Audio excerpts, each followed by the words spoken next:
মুছলমান যুৱকৰ সৈতে পলাই গৈছিল হিন্দু ছোৱালী তাৰ পাছতেই হিন্দু সমাজত বহিল ৰাজহুৱা মিটিং যুৱতীৰ পিতৃক বিহিলে ৫০,০০০ টকা জৰিমনা ৰাইজক ছাগলীৰ মাংসৰে ভোজ খুৱাই প্ৰায়শ্চিত্তৰ নিৰ্দেশ ছোৱালী এটাই বিয়া বহি আছিল বিয়া শেষ হ'ল হোৱাৰ পাছত মুছলিম ল'ৰা এটাই নিলা নিয়াত ধৰি গাঁৱে 2 দিন মিটিং কৰিলা তাই নিজে গৈছে পলাই গৈছে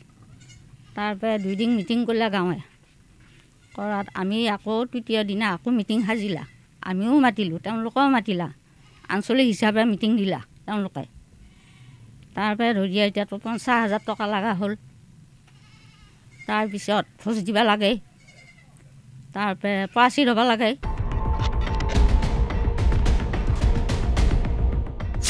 কিন্তু পৰিয়ালটোৰ পানীত হাঁহ নচৰা অৱস্থা ক'ৰ পৰা দিব জৰিমনা কেনেকৈ খুৱাব ভোজ ভাত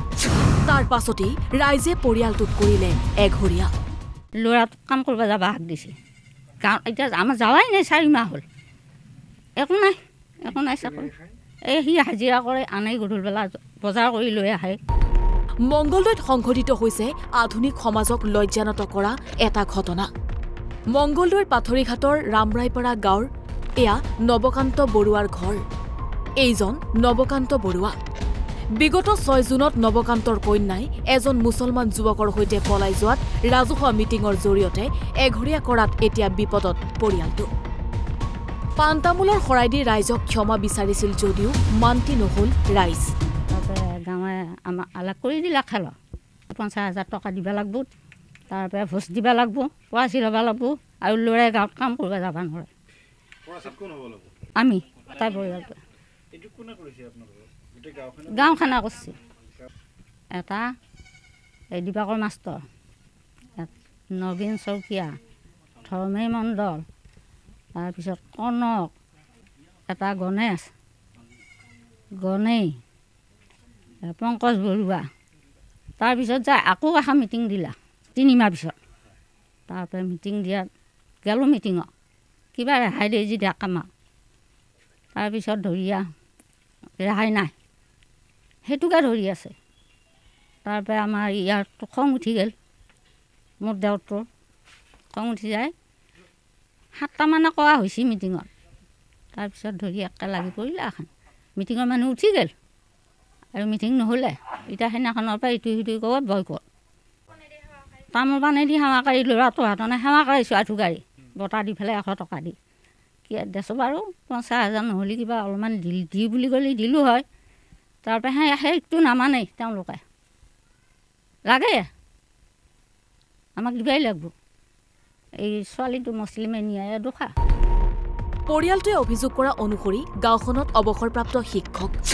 দিবাকৰ বৰুৱা ধৰ্মেশ্বৰ মণ্ডল নগেন শইকীয়া কনক শইকীয়া পংকজ বৰুৱাকে ধৰি কেইজনমান মুখাপিন্ধা ভদ্ৰলোকৰ বাবে দৰিদ্ৰ পৰিয়ালটোৰ এই অৱস্থা হৈছে শুনক কি কয় নৱকান্ত বৰুৱাই নৱকান্ত বৰুৱা গাঁওখনৰ নাম ৰামৰাইপাৰা জুনৰ 6 তাৰিখে মোৰ ছোৱালীটো মুছলিম ল'ৰা এটাৰ লগত গ'ল পলাই গৈছে আমিও ক'ব নোৱাৰোঁ তাৰপিছত এই মিটিং এই ৰাইজে হেৰি কৰিলা এই তাৰ 3 দিন পিছত এই মিটিং দিলা ময়ো মিটিং দিলোঁ মাতিলোঁ মানুহ তাৰপিছত মিটিং হ'ল তাৰপিছত ৫০,০০০ টকা আৰু ভোজ আৰু এই পৰাচিত্ৰ এনেকৈ অকলশৰীয়া এই কচীয়া মানে ভোজ এটা দিব লাগে ৫০,০০০ দিওঁ ছোৱালীটো জাগাৰ হয় মই হাজিৰা ঠিকা কৰোঁ নোৱাৰিম বুলি কৈছোঁ তেতিয়া আমি নামানো বুলি কৈছে দিবই লাগিব পিছে মিটিঙৰ মানুহে কৈছে দিবই লাগিব যিখন মিটিং হৈছিল সেইখনত সভাপতি কোন আছিল মানে ৰাইজৰ সভাপতি মিটিংখনত কোনে বেছি মানে সিদ্ধান্তবিলাক কোনে লৈছিল দিবাকৰ বৰুৱা আৰু ধৰ্মেশ্বৰ বৰুৱা ধৰ্মেশ্বৰ শইকীয়া তেওঁলোক দুজনে গোটেই গাঁৱৰ হৈ মানে বস্তুটো সেইখিনি ডিমাণ্ড দিছে তাৰমানে এই ভিডিঅ'টোত এটা কথা আছে বিয়াখন দিলে 50,000 টকাত বিয়া নহ'ল 50,000 টকা মোক দিব লাগিব তাৰমানে ছোৱালীটো বিয়া দিলে 4 লাখ 3 লাখ টকা লাগে এই 50,000টো দিবই লাগিব এই বুলি কৈছে তেতিয়া জাতিগুলোৰ কোনো কথা নাই এই 4 মাহত পৰি আছো নামাতে এই ওচৰৰ মানুহে নামাতে অহা যোৱা নাই নাই মানুহ এক ঘৰ আহে এক ঘৰ হেৰি চোৰাংকে আহে তাৰমানে আমাৰ ঘৰত আহিলে ফাইন আছে 1,000 টকা এজন মানুহ আহিলে সেইকাৰণে কোনো নাহে এতিয়া সেই আমাৰ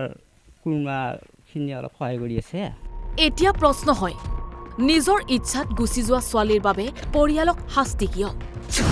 ৰাইজক ভোজ ভাত খোৱালেহে পৰিয়ালটো নিষ্পাপ হ'ব নেকি সমাজত কোনে জীয়াই ৰাখিছে এনে মানধাতা যোগীয়া নিয়ম এতিয়া উচিত ন্যায় পাবনে নৱকান্ত বৰুৱাৰ পৰিয়ালে মংগলদৈৰ পৰা গৌতম চহৰীয়া অসম লাইভ 24